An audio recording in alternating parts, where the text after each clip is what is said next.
We're living in the age of infinite scrolling and non-stop notifications. By this point in the day, you've probably checked your phone dozens of times already, right?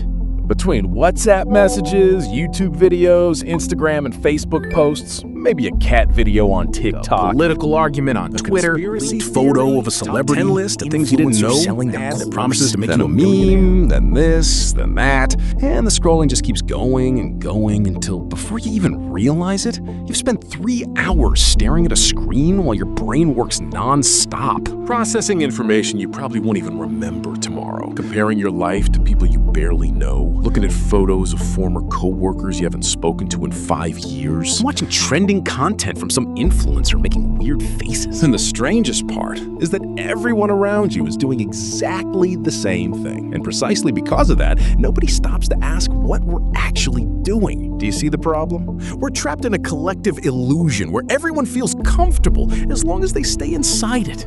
Social pressure forces you to stay online because in modern culture, if you're not connected, you don't exist. But here's what nobody tells you. Social media platforms were not created with the goal of keeping people connected. They are sophisticated artificial intelligence algorithms designed by teams of engineers, behavioral psychologists, and neuromarketing specialists with one single purpose: to capture your attention and keep you hooked for as long as possible. And no, that's not an exaggeration, much less a conspiracy theory. It is literally their business model. Because more screen time means more ads viewed, which in turn means more money for the platform. Although you probably already knew that part. Now I'll tell you what you still don't know about this business. Social media platforms use an addictive mechanism called variable reward reinforcement. Every time you receive something unexpectedly pleasurable, your brain releases a chemical called dopamine, the neurotransmitter associated with motivation and desire. Social media exploits this biological mechanism to hijack your attention. And how do they do it? Whenever you get a notification, every time you scroll down on a social network, your brain expects to find something interesting. A like, an important message, an entertaining video, shocking news, a way to get rich.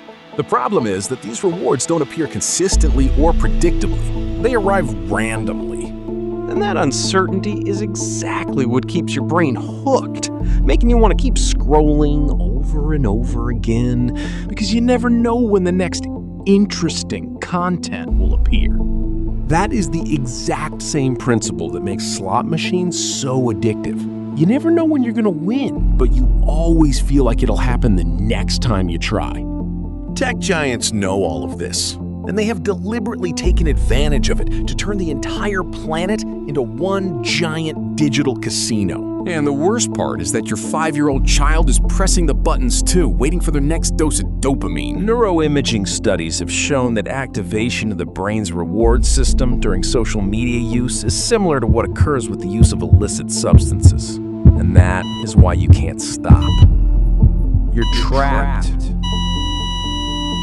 But even so, there is still hope. Because although algorithms have learned how to capture your attention, they still cannot control your will. When you turn off the noise of social media, you discover something liberating. The real world still exists. Silence, peace, authentic conversations, the ability to think clearly, time alone with yourself, all of it is still there, waiting for you. The human brain has an incredible ability to recover when it stops living in a state of constant stimulation. Escaping the cage does not mean hating technology or moving to a mountain somewhere. It means taking back control of something digital platforms want to manage for you: your attention. I'm not going to ask you to subscribe.